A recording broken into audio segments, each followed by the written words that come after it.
The sun was setting over the quiet hills of Senil village, casting a golden light on the village below. In a modest home at the edge of the hamlet, an elderly man named Rakawan sat by his window.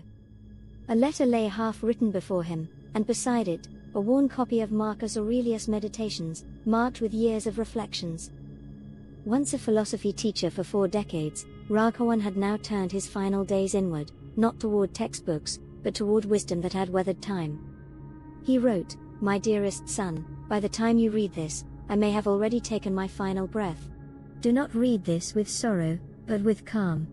I do not fear death. I embrace it, as one accepts the final chapter of a well-lived book."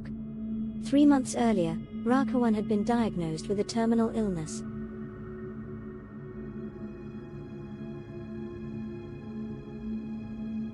His son Arun, a doctor, had pleaded to bring him to the city for treatment.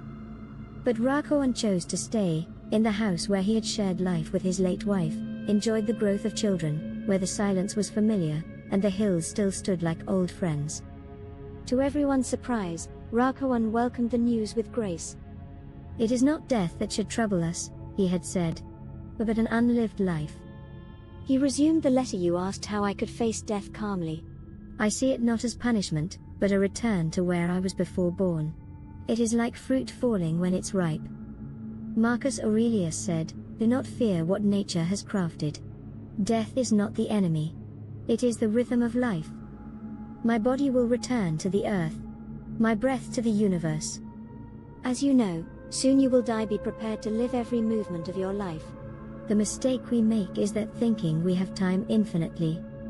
Time is not ours. It is a fleeting gift." The Stoics taught, remember death, not to become sad, but to live meaningfully. Ask always, would I do this if today were my last? If yes, live it fully. If not, change course. Ambition, success, fame, they pass. But character remains. These outlast breath. He read softly, "Soon you will have forgotten all things, and soon all things will have forgotten you." There was no sadness. Only peace. Again resumed writing the letter, "Do not weep for me.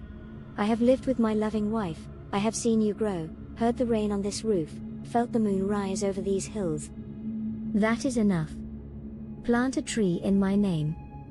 Let it bear fruit. Let your child sit beneath it and learn what you learned from me. Then I shall not be gone.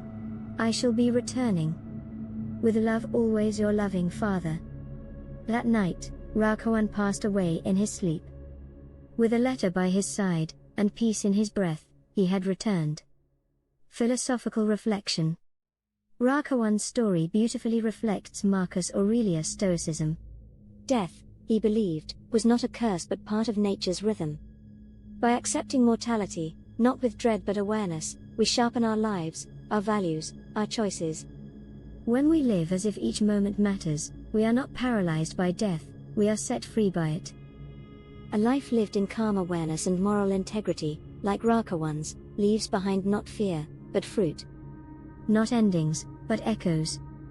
This philosophical story developed and shared by Mari Muthu Prahasan, academic person from Eastern University, Sri Lanka,